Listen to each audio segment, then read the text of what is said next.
Welcome to the 8th episode of Cartridge Chronicles, the podcast where we dust off the cartridges, blow on them, whether that helps or not, and dive deep into the games that shape us.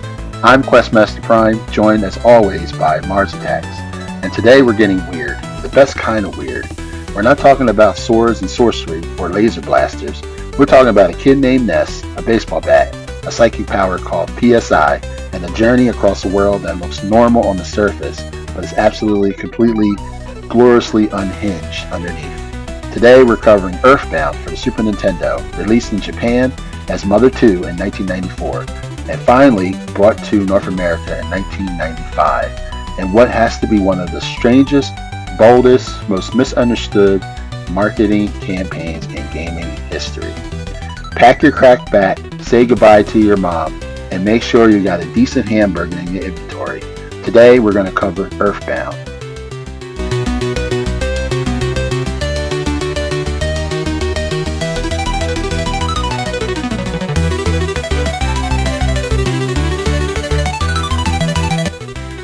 Okay, so I'm here with my friend Marz Attakz, and today we're going to talk about one of my favorite games of all time, Earthbound, for the Super NES.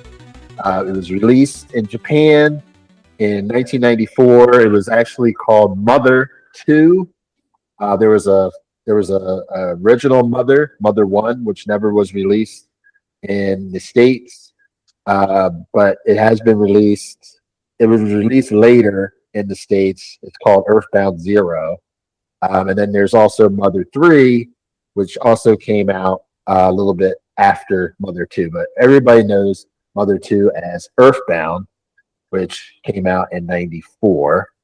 I really love this game. This is probably one of my favorite games of all time.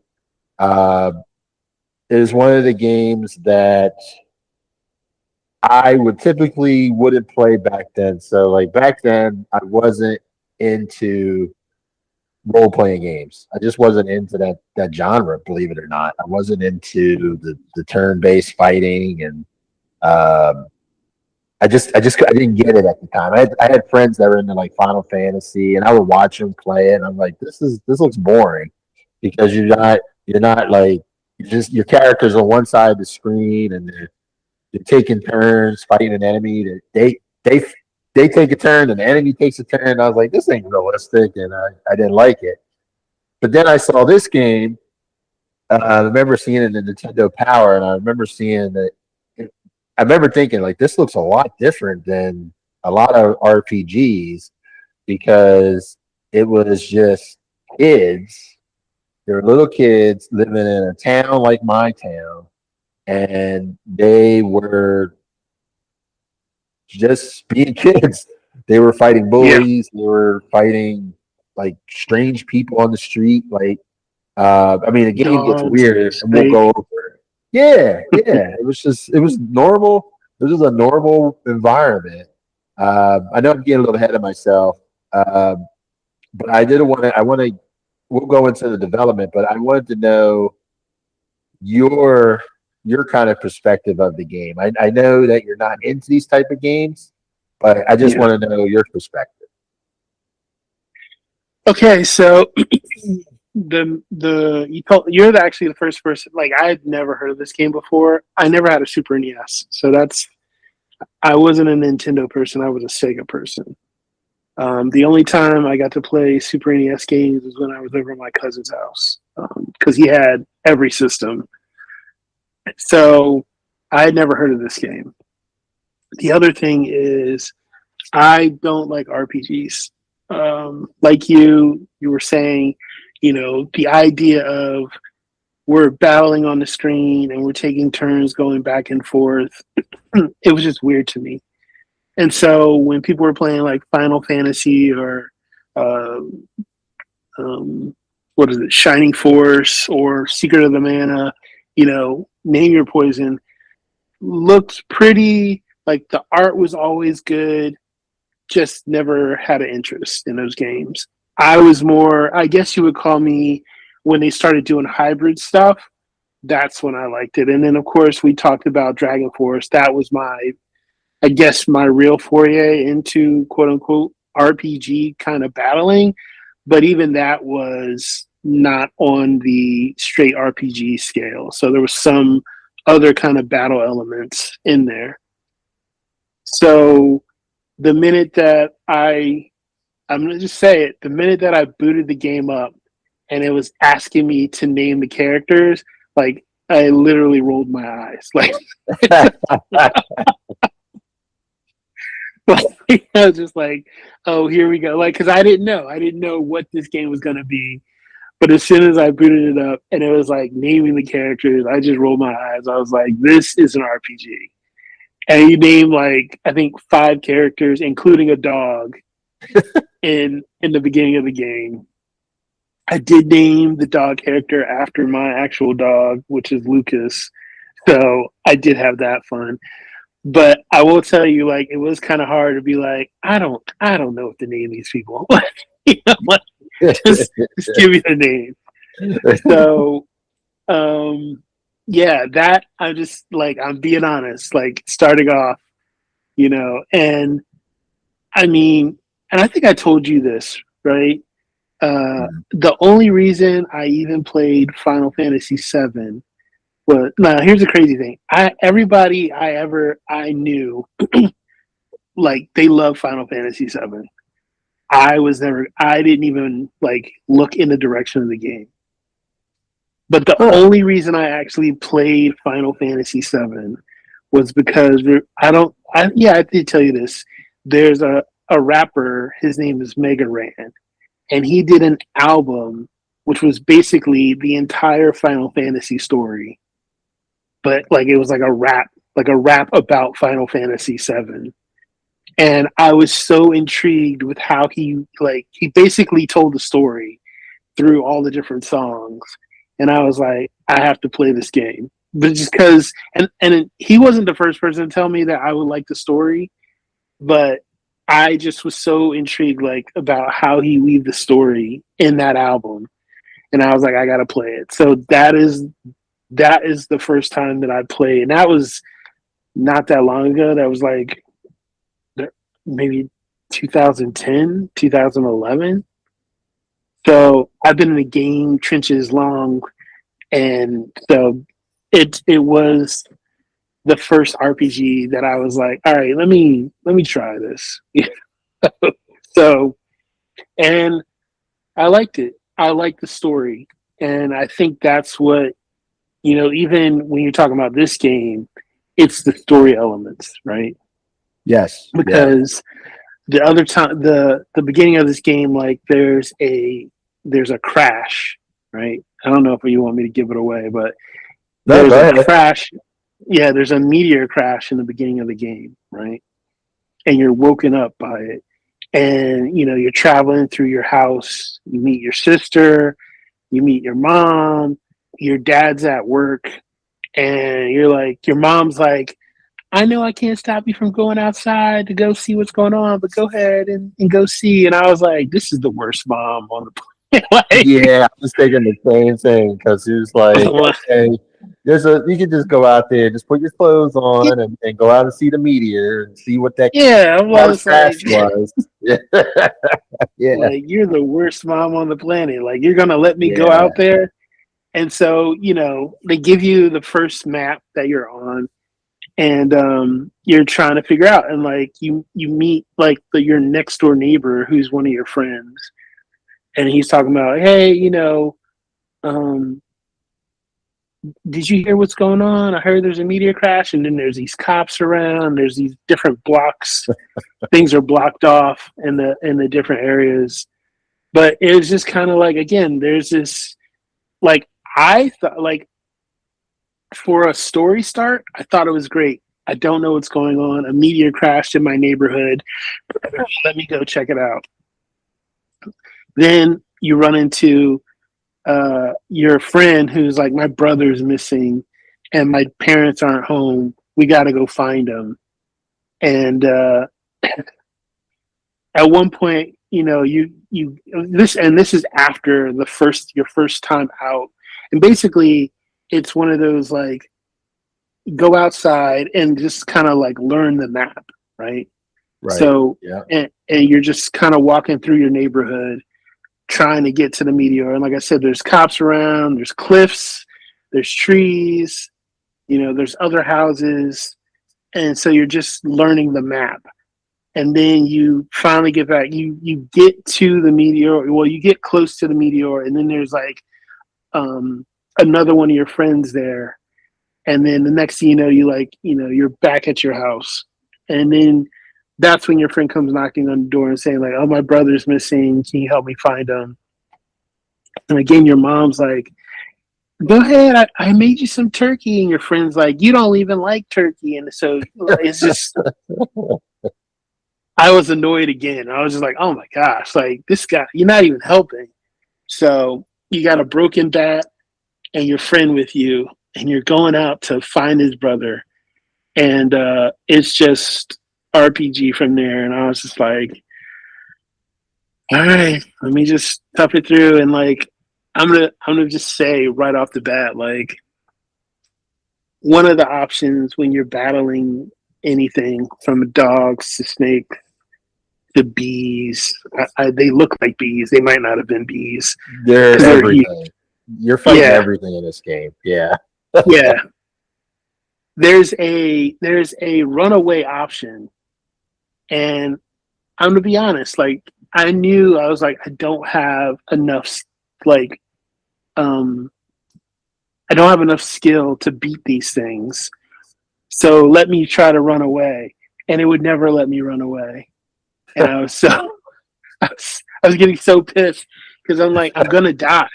I'm gonna die. Like, there's no option here but to die because I can't beat this thing. I know. I've eaten everything in my pack. My sister gave me some cookies. I ate those. I have a broken bat. I don't have a lot of power. So I was just really frustrated in the beginning of the game. But I feel like this is one of those, like, you kind of just die and muscle through again. So yeah. Yeah, That's my initial take on the game. I rolled my eyes as soon as it came up to put in the names of characters. And I'm sorry, it's your favorite game. That's what it was for me. Yeah, no, that's okay. Yeah, I mean, it's it's RPG, right? It definitely, if you're not used to RPG, like, you would roll your eyes. Like, when you first play the game, you can choose the character names. You can choose, because I think it asks like, what's your favorite thing, right? Oh yeah, like, what's your favorite food? And I'm like, what do we what's your favorite food? But all these are important because, as you already know, like, I always pick pizza, right? I always choose pizza. And then your mom tells you, like, you don't want, come back so I can make your favorite food, which is enter food name here, which is whatever food you put in the beginning. That's why I said turkey. And my man was like, you don't even like turkey. And I'm like, what are you saying? And then that character too, he's pretty interesting. We'll learn more about him. That's Pokey. And the game wants you to hate him. Like, it really wants you to hate him because it didn't take that long. It did not take that long. It doesn't take long. No, it doesn't take long for you, because even when he's knocking on the door, it's annoying because he's knocking on the door like crazily, and even your mom is like, "Who's knocking on the door like that?" So it's still late at night, and you're just like, "Guy, it's over. Like, you should be at your house." And he's a kid too, so he's your age. I mean, your character's like 10, 11, 12 years old. And he's probably the same age, and he's like, I can't find my brother. It's like, where's your parents? That, I was like, the cops were around. You could have talked to the cops while they were out there. Asked the cop, right? Yeah. Yeah. Yeah, that is interesting. It starts out weird. The game is unhinged. Right? The game has if you get further in the game, it starts getting a little bit more unhinged as you keep going. And we'll talk about that. Yeah. But I'll talk a little bit about the development. So, this game wasn't popular when it came out, believe it or not. Like it was not a game that everybody's like, "Ooh, Earthbound, I gotta get Earthbound." Like it wasn't a popular game, and I think a lot of it was because the way it was advertised. Also, RPG wasn't really popular on the West at that time. Like there were people that played RPG, but it was a very small minority uh, of people that played RPG at that time. So that was another reason it wasn't as popular. Um, and it was just a game that people didn't know what it was because when you Nintendo, it was a Nintendo Power, it would say like this game stinks. I'm like, that's horrible advertising. Why would you say that? And what they were saying was because you could sniff, it was like one of those scratch and sniff things, and you can smell the different. You remember those when you were younger? You scratch and sniff. So it was like it was like different smells that you could smell in the advertisement.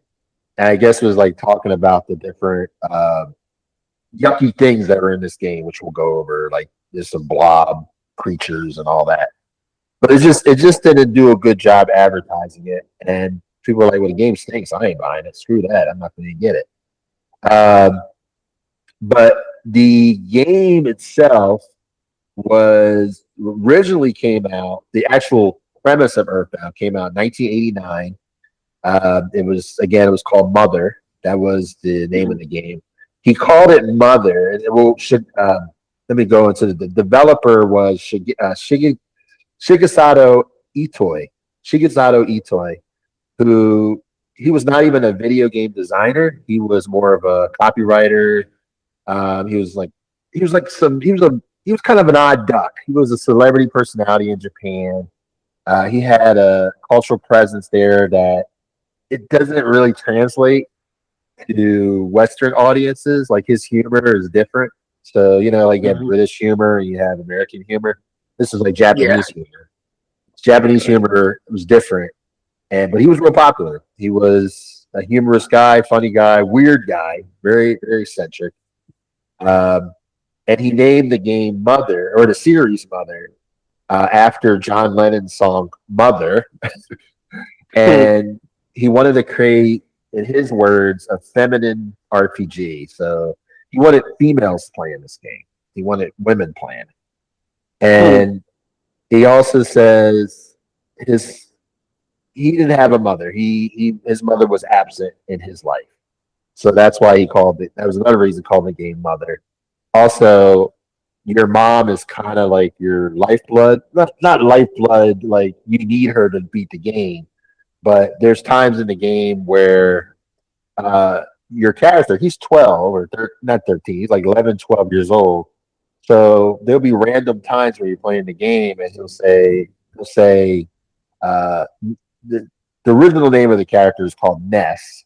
Ness with two S's instead of one. So Ness. And he gets homesick and he needs to call his mother, right? So when he gets homesick, he's really bad in battles. He misses a lot. He doesn't hit the enemies a lot. He's very sloppy. So there's parts of the game you probably ran into him where you have to call your mother, call your father, who's absent. He's not there, but I guess he's working because they don't really go into that. I'm thinking that mother and father. I thought he was working. Yeah, I think he was. The way they make it is like he's working. So you got them on the phone. But like I said, the original game, it was a different group of kids. It was the same premises: kids fighting weird creatures and in weird situations. That came out for Nintendo, or not Nintendo, Famicom in 1989, and it was the same premise, and it's the same game really, but they just changed the names of the towns and the characters. But it's the same type of gameplay mechanics. I would say it's actually harder than Earthbound that came out in the West.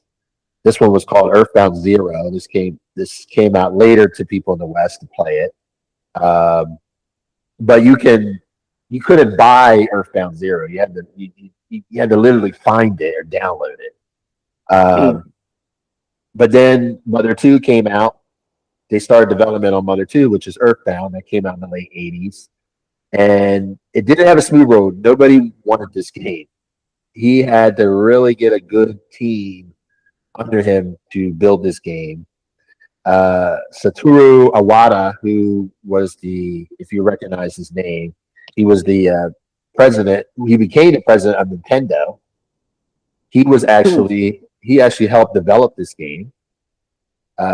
This became more like a Nintendo property as well because the character is in Smash Brothers. He actually was a character in Super Smash Brothers. But he did he had a lot of technical contributions to this game.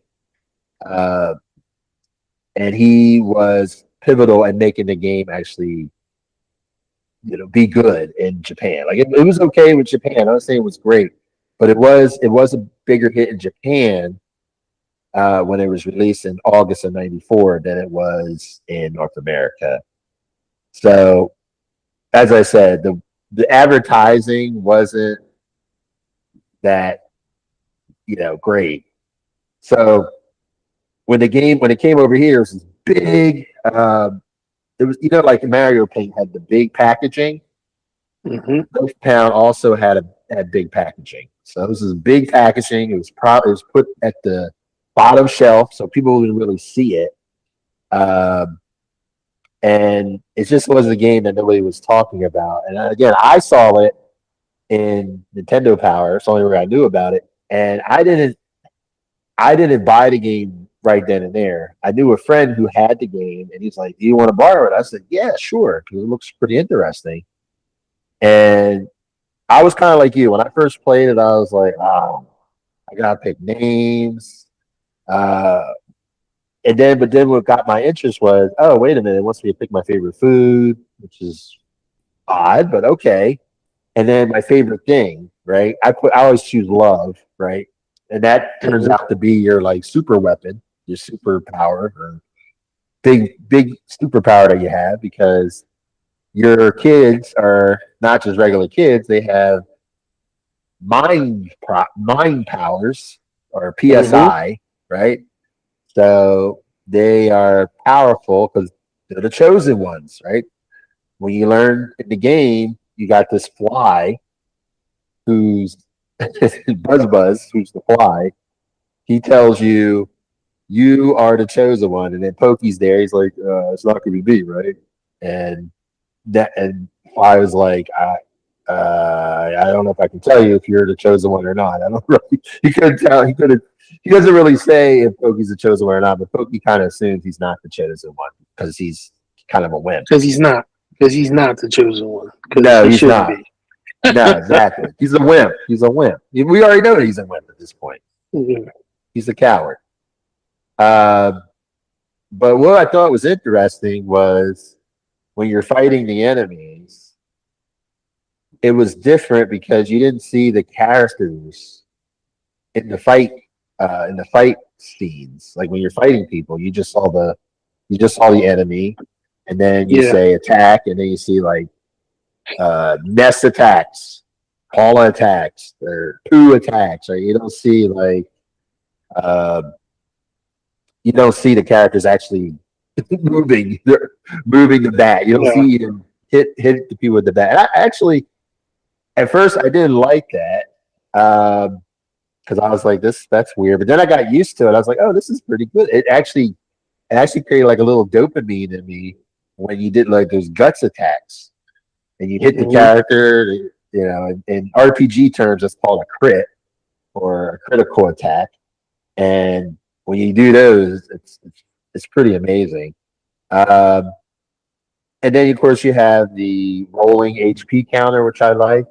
So as your health points are dwindling down, and you know, you just mentioned it, like when you get hit hard, you want to run away.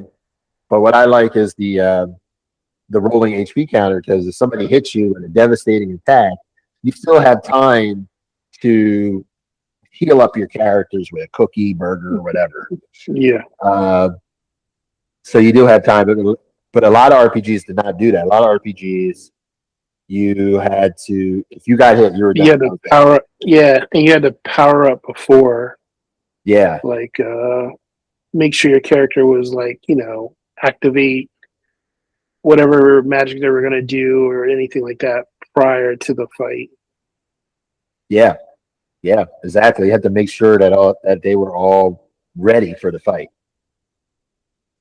and it's pretty interesting. I really like the system. The PSI system is pretty amazing. It's just one of those games, and I'm not saying this is for everybody, but for me that didn't like RPGs, this game really grew on me as I was playing it. I kept playing. I couldn't put it down because the story was interesting. Like you start out fighting bullies like a typical kid, and then you're saving the world from an evil. It's not. At first, I thought it was an alien, but it's more. It goes much deeper than that. It's almost like an evil that you can't put into words. But the way they sell it in the beginning is like this is an alien species, and they're making people act weird around your town, right? They're making animals act weird. They're making everything act like they're zombies. Aggressive, yeah. So, and then you have this sound stone that Buzz, this is always in a hero's story.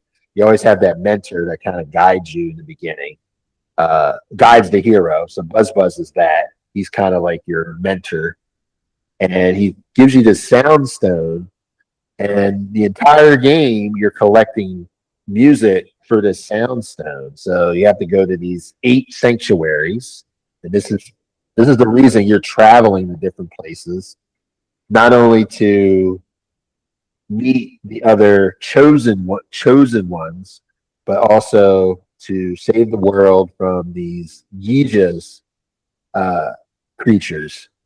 And it's pretty interesting because you got to go through the different sanctuaries, which are different parts of the world, and also you're going back and you go also forward in time as well. Mm-hmm.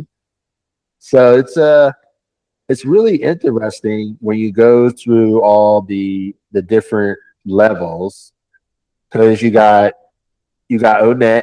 That's where you're from. That's your town.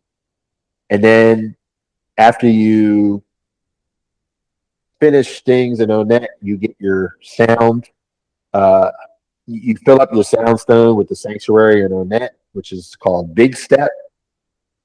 And after that, they say, well, there's a girl, and you can call her wherever you want, but her name is Paula, and she lives in Tucson, the neighboring town, and she also has the same abilities that you have, but hers is a little different. She can actually pray for people to help the party in fights and things like that. And then you find out later that she can pray for everybody else to help beat this evil, that we know that we're fighting that we're fighting So in this.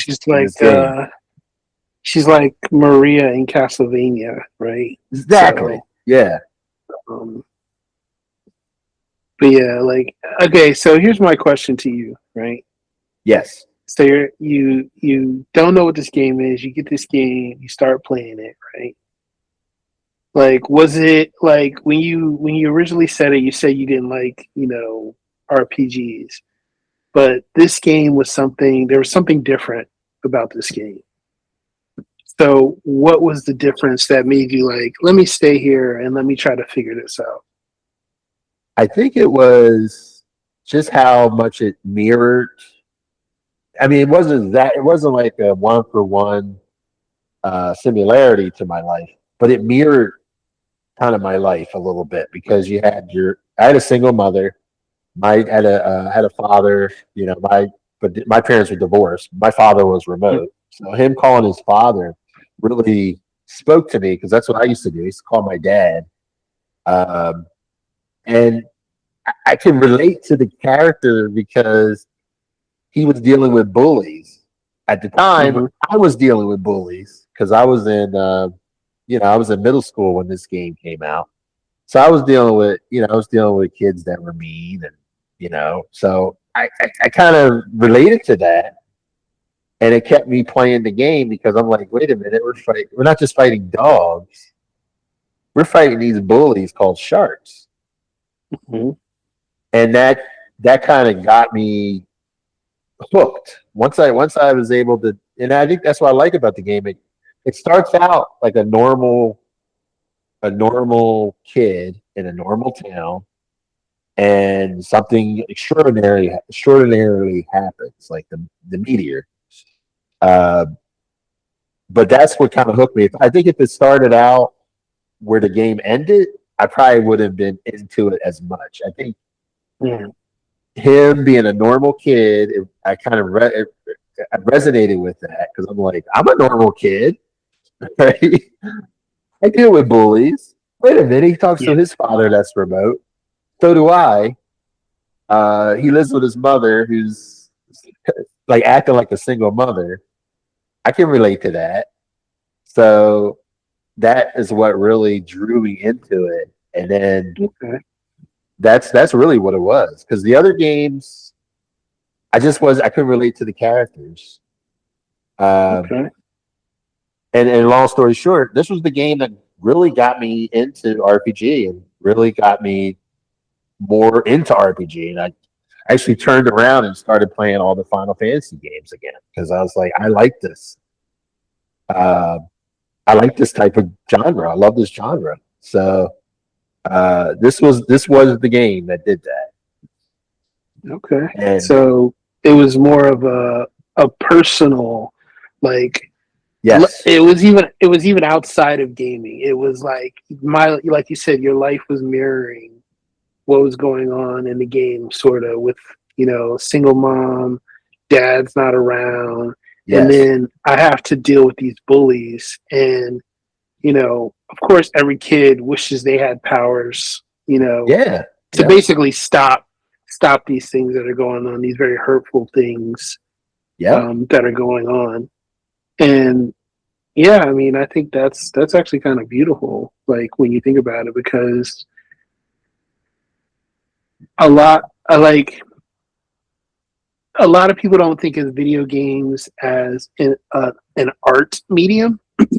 Like it doesn't reflect life, but I think they can, and they do in a lot of senses, right?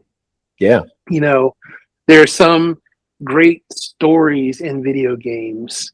There's some great things that you can take away, like for your real life in video games. And that's because it's a medium, it's an art medium. And so the fact that you're saying that you got a reflection of life in this particular medium, video games, is something that's beautiful, and that there's something that you could take away from that, and know that one, like, okay, I'm not really alone in a sense, because the person who crafted this story understands what I'm dealing with as a kid right now. And that's a good point. Like with video games, you're right. Nobody thinks of them as art, but they are. They're art. They're somebody's reflection given to you, and you get to play it. It's interactive, but it's a story. And the reason people choose, a lot of times, the reason people choose these games is they kind of resonate with the character. If they can relate to the character, then they're probably going to watch, or not watch, but they're probably going to play the game. Like a game as simple as like Mario Brothers. you want to save somebody. If you have that, as a boy, you want to save the princess, right? You want to save somebody. You want to be the hero, right? It's a tale as old as time, Yes, yeah, exactly. But I think that's interesting that you could identify those elements in this game, this art form, and say, okay, I want to see where this is going, because in my own life I'm experiencing the same things, Exactly. Yeah, it was my life and this additional stuff, right? It wasn't, that's why I said it wasn't like one for one similarity. Yeah, right? no, I mean, it's just, it's again, like, not art's never a one-to-one. It's always going to be abstract. But it's the fact that you can look in that abstraction and see yourself, right? Right. So I think, again, for me, I didn't have that connection. One, just because I don't like those kind of games, but I also didn't grow up in that kind of well, I sort of did because my dad was always gone, right? But I never really made the connection, and he was gone for work because he was in the military. But I think, and I dealt with bullies, but I think I just kind of dealt with it in a different way. I tried to, be kind, but also shrink myself more. And I don't know. There are other games. Like, I think that's why I like strategy games, because for me it was always trying to figure out like what makes me different, why, and trying to put that puzzle piece together. So I think that's why I like strategy games more, because I spent a lot of time in my head rather than in the physical world. Yeah, that's pretty deep. Yeah. Yeah. So with this game, you could see like, hey, I, you didn't have any siblings, but if you had one, you'd be annoying. She would be annoying just like she wasn't, like. I mean, you have a sibling. I mean, if you have a sibling, that's anybody with a sibling is going to have that. Yeah. Yeah. Siblings are, it's different.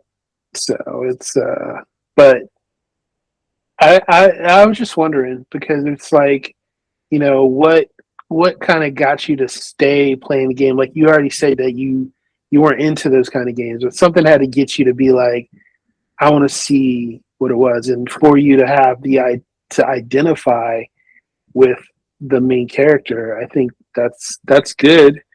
I don't think, like I said, I don't know if a lot of people, well, no, like, because remember we talked about River City Ransom, and it was based on that guy, the creator's life, like him, in high school dealing with bullies and gangs and where they lived and all that kind of stuff. So I think, again, it's just one of those things. It becomes a medium where you can see your reflection.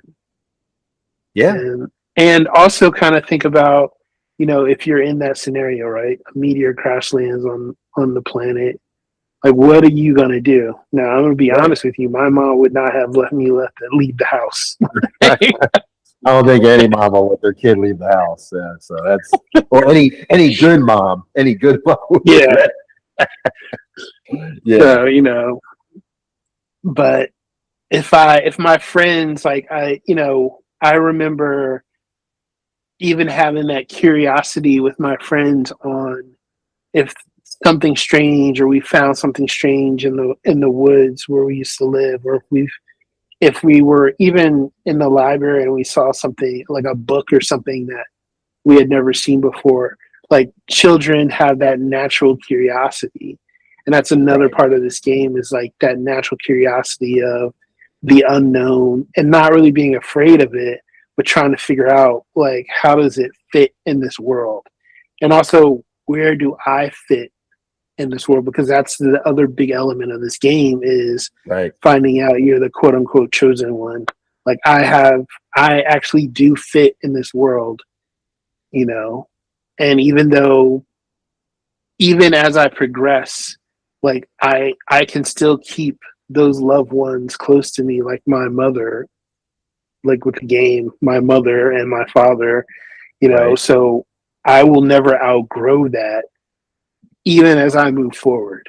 So And you make a good point. Like even through the game, like even when you're traveling, you always can call your mom or dad. Like no matter where you, even if you go, I don't know how far you got in the game, but even if you go to like when you go back in time, the dinosaur, like there's yeah, a phone there. You can call your mom and dad. Like no yeah, matter where you go in the game, you know you can reach out. You yeah, can reach out to your sister too. Like your sister, yeah. she runs. I don't know if you got to that point, but she runs a delivery service. Where Yep, she'll pick up all your stuff from your inventory. yep. Uh, And so like again, those connections, those loving connections are still there no matter how far I travel away. And I can still connect with those people, which right, is which is really what everyone wants, you know, to know that no matter where they go, the people that they love, they still will be able to be contacted and be there. So it's pretty deep when you think about it, even for a game that stinks, quote unquote. yeah. The game goes. You say deep. The game goes from like simple, like it's a simple story to very deep. Like it gets extremely deep as you go further in. Now, there's also like a theory, like a fan theory on the game, saying that the whole the whole world, the whole story, everything you're playing is all in his head. Like he Mm-hmm. doesn't really like save the world or anything. He's a man. You know, like when you're a kid, you imagine things. Yeah. Uh, so that's one of the fan theories. Um, and you know, speaking of the fans, this game really didn't become popular. I always loved the game. Like when I played it back in the '90s, I loved it. I was really obsessed with it because I played it like two or Mm-hmm. three times. You know, kind of like what you were with Dragon Force. Like Yeah. I was obsessed. I kept playing. I beat it. I played it again. I beat it. I played it again. I kept playing it because I loved the game. And but it wasn't popular. People weren't talking about it. The internet wasn't really big. But then the internet got popular. There was a small following that said, "Oh yeah, I played Earthbound. Yeah, I played too." And then like they all came together and they created like this fan community, this cult, you know, this huge community, and then everybody starts talking about Earthbound again, and it got really big. And the guy that created, and I'm kind of getting ahead of, I'm getting into uh, legacy, but Mm-hmm. the guy that created Undertale was inspired by this game because he was a huge Earthbound fan, and he created his own game from scratch. And his biggest inspiration was Earthbound, and it wasn't it wasn't it wasn't big when it first came out, which I was shocked because I was like, man, if it could turn somebody like me into a fan, how can it Right. not turn anybody else into a fan? But like you just said, it's about connection to the character, which I had a huge connection to the character, and as he was meeting people, like I when I was playing the game, I don't when I play RPG, I usually like choosing my own names for the Mm-hmm. characters. So I was choosing people I knew from school. Like Paula was a girl that I knew. Casey, it was a girl named Casey I knew. Mm-hmm. Or just people I knew from middle school. I would just put them in as the characters. And that made even more like my life because these are people I knew. Yeah. So, but it's interesting with the characters. Like I said, with Paula is the girl. You meet her. She's the first person you meet. She gets kidnapped. Yep. Uh, did you get that far? Where she gets kidnapped and she gets kidnapped by the cult? Yeah. Okay. What did you think about the cult? If you got I that thought it far, was a weird element to the game. I was like, this is not going where I thought it was going to go. yeah, Also, I was like, this is a very adult element to put in the game. Like, yes, yeah, so I was like, oh, this is definitely not for kids, no, So, yeah. It was marketed to kids, but it's not for kids. yeah. Um, so yeah, you have her, and you save her, and then you get to a third city, which is Threed, and then you're fighting zombies.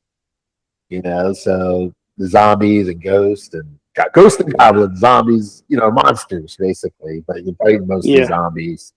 And then we meet Jeff, who was this genius that was in a boarding school, and they don't say, it's not a real country, but you could tell he's like far away somewhere. And Paula uses her mental powers to kind of like, oh, Jeff, we need your help. And Jeff does his little adventure to get to save Ness and Paula. And then from there, he kind of helps you, like he builds weapons and he can, he kind of reminds me of another character from Chrono Trigger, the female character in Chrono Trigger. But he's kind of like the genius character he doesn't have mental powers like Paula and Ness, but he's really good with weapons. And then you have Pooh, who's probably the most Japanese of this Japanese game, because he is a martial artist, and Pooh's kind of a wild card because he's a very strong character to have in your party.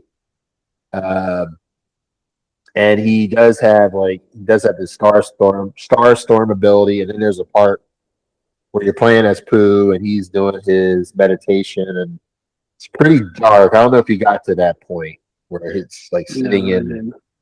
Okay, yeah, that one was pretty dark, where he's asked by the spirit while he's meditating to give up his arms, his legs, his eyes, his ears, his nose, everything. And then it's over. The meditation's over. And then he's summoned by Paula to join their group because he's one of the chosen. And then he joins the group. And he's not as well known. I mean, he's one of the memorable characters, but he's still not as well known as like Ness and Paula and oh my gosh, and Jeff. Pokey. So and Pokey, right? So he's like the last guy you get. He's a very powerful character, but a lot of folks don't talk much about Pooh. But the enemies get kind of weird too, because you're like I said, we have the blue cult, who looks like the KKK with blue outfits on. It's really weird. And then you have some weird characters like Master Belch, and you have the different guardians that block the sanctuaries. So that's the other thing, like, with the game. That's the other thing with the game, right? Is it becomes a very new age kind of, almost like the Matrix, right? Yes. You find out Yeah. you're the one, and like you have to kind of you have, and then there's this other group who's trying to do this bad thing or basically stop you. But it's like a very like it gets really in depth to you have to make choices and there's sacrifices, and what are you going to pay to be able to make sure that the world is right, and also do you really know who you're fighting in all of this, right? Right. Exactly. It's just so weird, it gets really deep for a children's game. You know what almost it reminds me of, and some like with if people who watch anime, right? Yeah. Is there's some anime TV shows. Well, we'll take Demon Slayer, right? Yeah. Starts off very happy, and then it just gets really dark. Yes. And that's one of the elements of it's almost kind of a running gag now, where if you start an anime TV show, this is specifically a TV show I'm talking about here, that starts off really happy in the beginning, and like if you know any of the story, it's gonna get real dark. And that's what happened with this was, again, the meteor crashing, you going out to find your friend's brother, very light, Yeah. kind of things, all the way down to there's a cult kidnapped your friend. One of the members of your party is has to offer up himself as a sacrifice. Another Yeah. member of your party has to, determine if they really are gonna stay on the good path. So these very dark, heavy elements of that, you as a person, again, art imitating life and art being kind of a reflection. We as people have to make these decisions. It might not be to that degree of like I got to go out and find my friend who's kidnapped by some cultist. Yeah. But there are people who you have to go out and find, if you're their friend. It might not be cultists, it might be something else, right? Yeah. Yeah. You might be asked to sacrifice, like you might have to sacrifice, and you do have to sacrifice as a person to gain other things. Life is about choices, and you can't have everything. Right. So you have to make those decisions. And even as a kid, kind of playing through this game, you have to understand like your decisions cost, and they cost you something. Yeah. Nothing is free, and so kind of like bringing it all back together is, I think Earthbound is not like I said, was not a really good translative name for this. Because it didn't capture everything that was going on. But again, the whole idea of this game, like as you're going through these different processes, you could call home. And I think that's one of the one standing things is like everybody in their life is like, the question is, can you go home again? And the hope is yes, Yes. like I can go back home, even if I make terrible decisions, because that's one of the things, like you will die in this game, Yeah. Yeah. but you can go back home, and we as humans, we will make decisions, and we're hoping that we have people who will stay constant in our corner no matter what these decisions are. And some of us have cultivated those relationships, others are cultivating them now. Some of us feel like we're alone. I think, and then I'm getting off topic here. In the age that we live in, we're all so interconnected and can be connected quickly. This is the loneliest period of time. A lot of people are lonely, even though they can be connected, to people across the globe. They can pick up the phone and literally call someone in another country, in another time zone. So the game element of being able to call your mom and dad, even when you go in the future or when you go in the past, or even just in the present. These are things it's dealing with even as a kid. I want to be able to do this. I want to be able to say that I can still call those people who are important to me. And so Earthbound is pretty much a misnomer. Mother's a better name, but I still think that doesn't encapsulate what this is. I don't know. Maybe that's one of the last questions you can answer is what would you call this game if you had to rename it? I actually like the mother name as well. I didn't understand it at first, but then when they explained mother, they explained why he chose mother. Mm-hmm. I kind of understand what he meant, because, like you were just saying, he is connected to his mother this whole time. This whole game, he's connected to his mom. He even misses his mother to the point that he can't fight. And like I said before, the fan theory that I can kind of stand behind is that this is all going on in his mind. Like this is not really happening. Mm-hmm. This is just happening in his mind. He's playing outside in his front yard, and all this is going on in his head, right? And then his mom calls him in. Come on, Ness. Come on, get your food. Get your dinner time, right? And he's like doing all this in his mind. So, because at the end of the game, when you save the world, he just goes back home like nothing happened. He gets on his bike and he drops off Paula, and he goes home.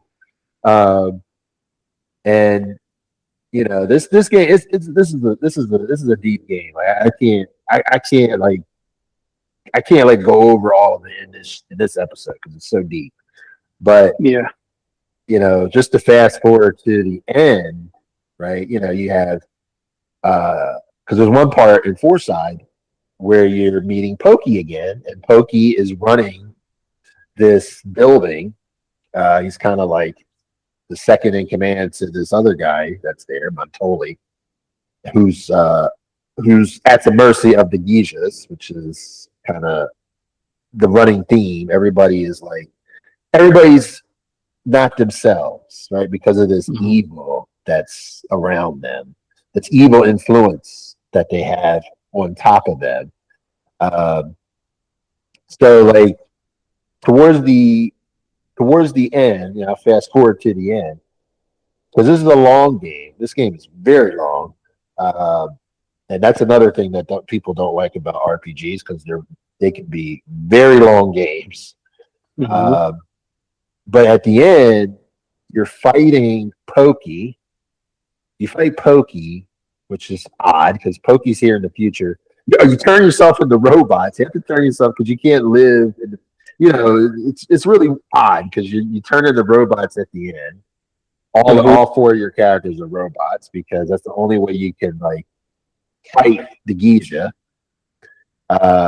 And of course, I didn't mention the Mr. Saturns. You have those weird creatures you're working with. Those alien type creatures that you're working with that speak weird. But they help you build a time machine to go to the future and fight the Geisha.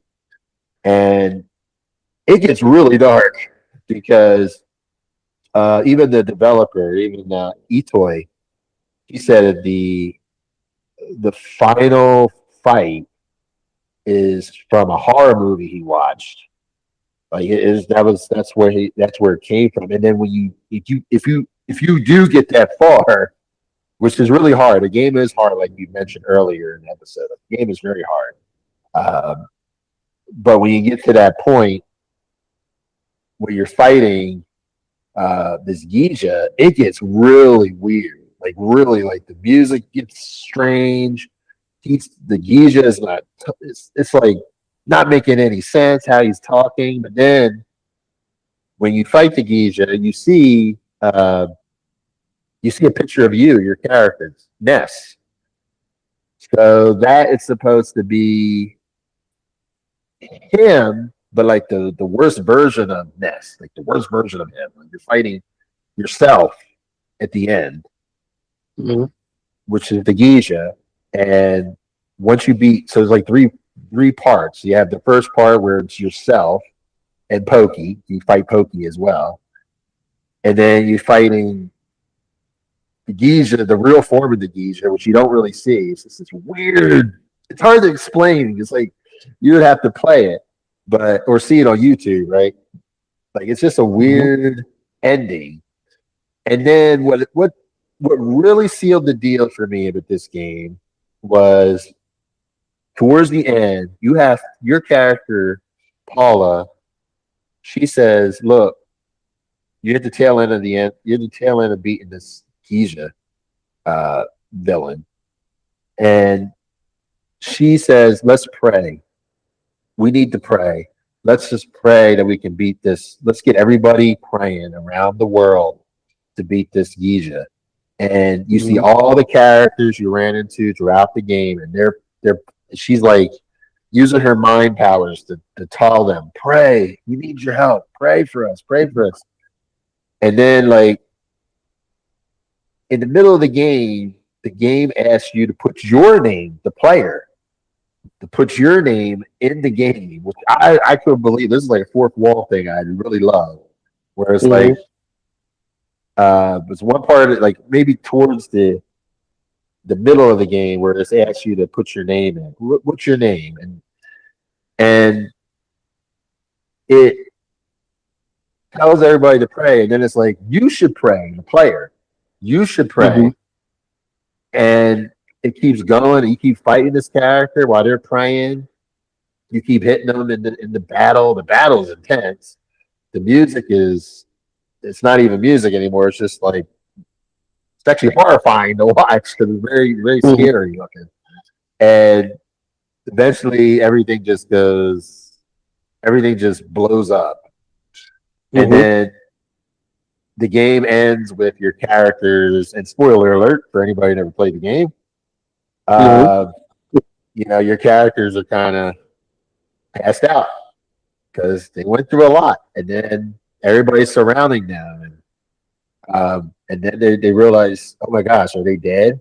And then they wake up, they're alive, and then the game ends, and then the music comes on, and then you're like, wow, that was amazing. And then your characters are going home, just like nothing happened. They just destroy evil. And you just leave with Ness on his bike. And the bike, you can only have the bike for one. You can only use the bike when you're only Ness. Once you get Paula, you can't use the bike. But you get the bike, and he goes home. The game's over. And to me, that sealed it for me. Like, when I got that far and I beat it and it showed all that, and it's really hard. I don't really do it justice. Like, I'm not explaining it. You have to kind of see it for yourself, right? Even if you don't play the game, you should like check it out on YouTube. Check out Earthbound ending, right? You'll see how crazy it gets when you're fighting the Geisha at the end. But yeah, that to me was different because it was deep. It was deeper than I originally thought. I was in middle school at the time, so I didn't really get how deep it was until I played it when I got older. When I got older, when I played it as an adult, I understood it. But as a middle school kid, it was just way over my head. I was just like, I don't know what happened, but I beat the game. I mean, I had goosebumps, but I didn't know why I had goosebumps. But it was an amazing game, and that kind of brings me into reception. The game, like I said, it sold 140,000 copies in North America. The critics it was a mixed reviews, right? And it wasn't really popular when it came out. It wasn't really big. And it wasn't even that big in Japan. It was a little bit bigger in Japan, but it wasn't that big in Japan. Japan was mostly in Dragon Quest and that series. That was their series over there. Yeah. And they couldn't relate to Earthbound because there was a lot of American stuff in it. So uh, the game was built with Americans in mind because it was like an American type of culture in the game. But the game, was popular eventually on the internet. People were created a community and huge community on it. And then, of course, I told you before, like uh, the game Undertale, which is a very popular game, was inspired by this game. And it also has I wouldn't say a sequel. It has a third game, Mother 3, which was only released in Japan for the Game Boy Advance in 2006. And it never was released in the West. It wasn't officially released in the West, I should say. You can download it, but it had to be localized because it was all Japanese. So some fan went through it and translated the whole game. So now you can grab it, you can download it and get it. And I haven't played that. I heard that game was a little bit darker than Mother 2 or Earthbound. So that game, I played that. I played that a little bit, but Earthbound was the one that I just keep coming back to. So, what about you? What are I know you kind of already told me your thoughts, but what are your thoughts on Earthbound since you just played it, your first time playing it? I know you said it wasn't your thing, but what would you say your thoughts, or I said your final thoughts? What are your final thoughts of the game? I mean, I get it. Like you explaining how you connected to the character, how again this art medium, like it spoke to you. I think I that's a good thing. I don't really like RPGs, and like I said, I was trying to run away and allow house, and it wouldn't let me run away. So I don't have any, like, I guess my final thoughts would be this isn't a game for me. Right. Okay. But it's just RPG, so it's going to be hard to find an RPG that I'm going to be like, yeah. And even though I have access to all of them, I still don't play them. I think we even spoke last time, or some point, like Final Fantasy Tactics. I actually played. That's the first Final Fantasy that I played, which, according to RPG players, it's not a real RPG, right? Yeah. So I just don't like the RPG world is not my world. But to anyone who likes it, hey, if you like it, I love it. If this is something that speaks to you, like, I would be interested to hear if other people were like you and had that kind of connection to the game. So, and I can appreciate that because there are games where I had that kind of connection with. So I think that's a good thing that, again, this type of medium, this art medium, can connect with people. But for me, it's getting a 2 out of 10. Like, okay, no, that's fair. That's fair. So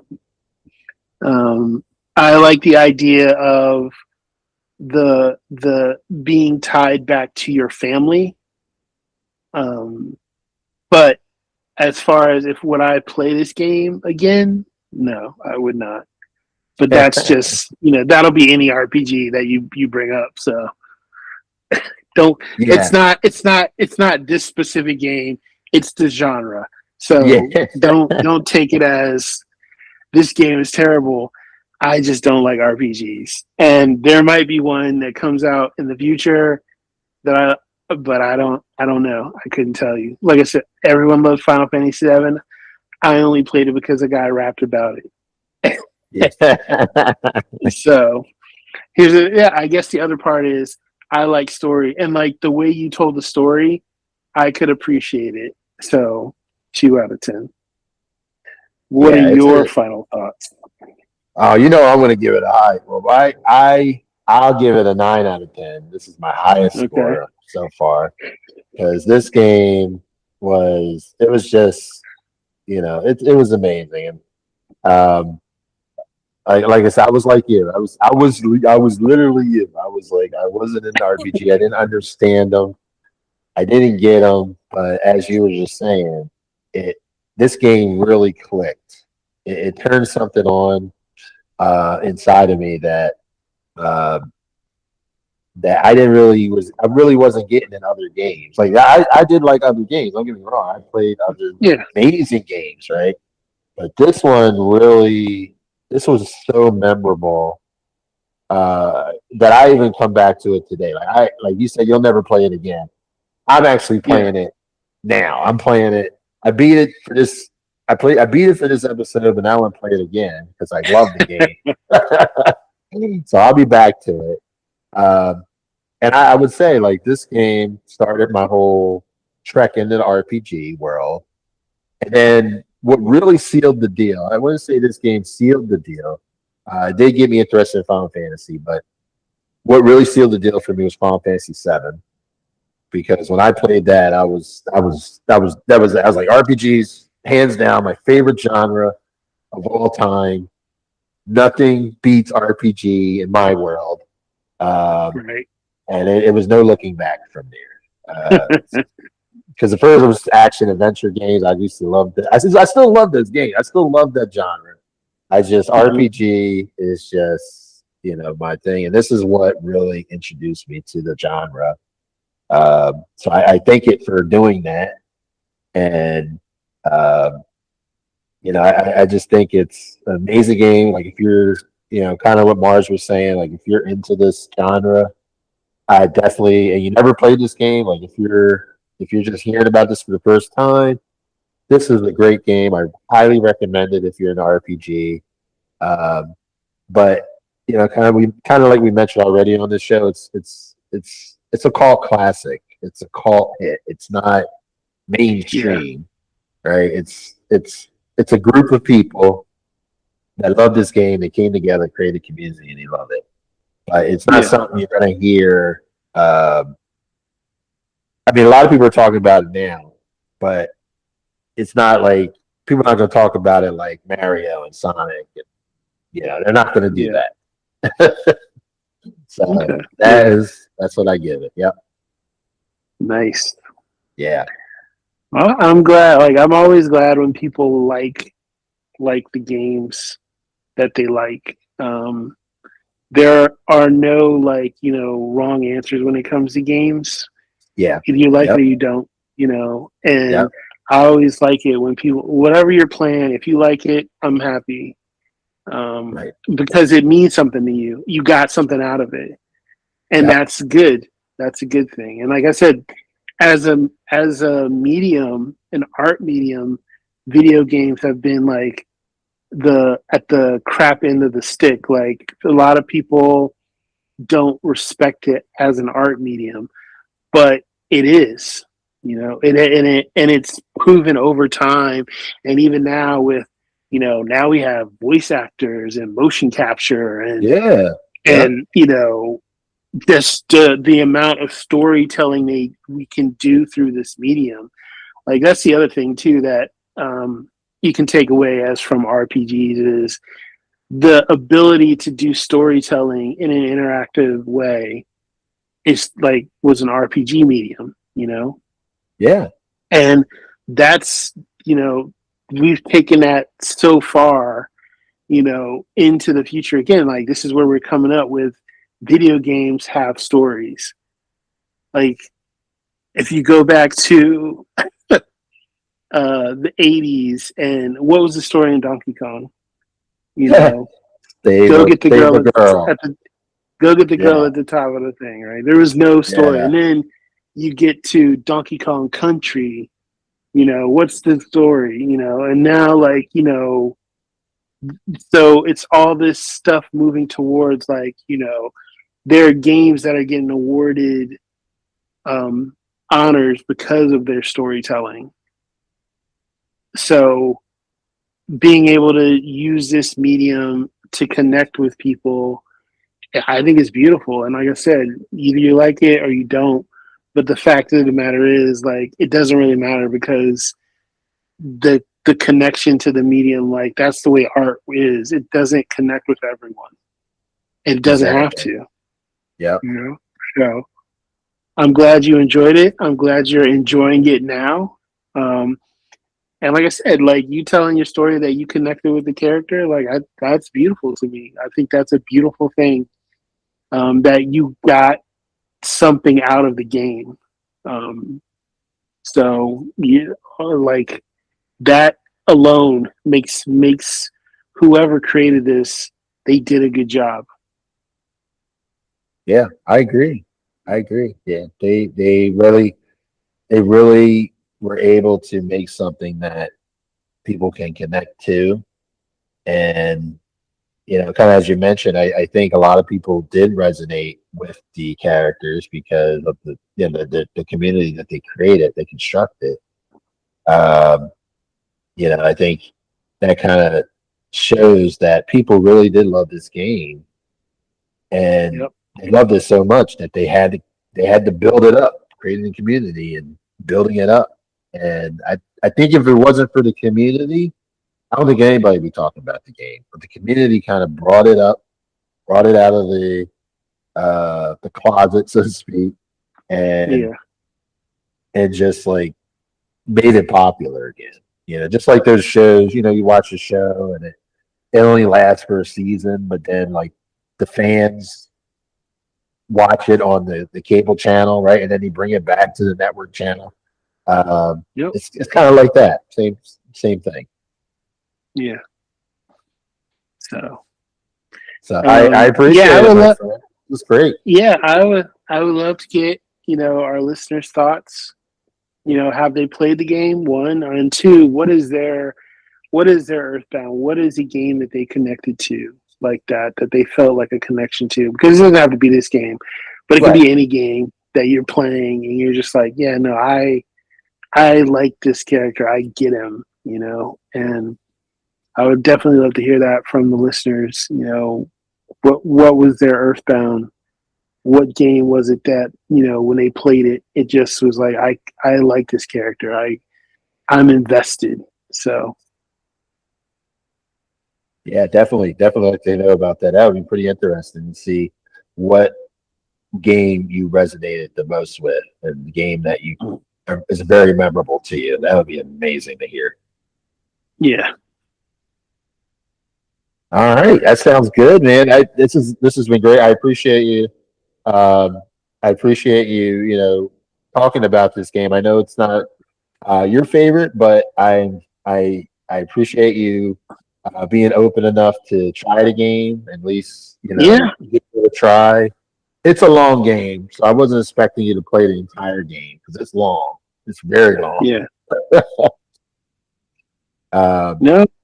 But I appreciate it, my friend. Thank you for that.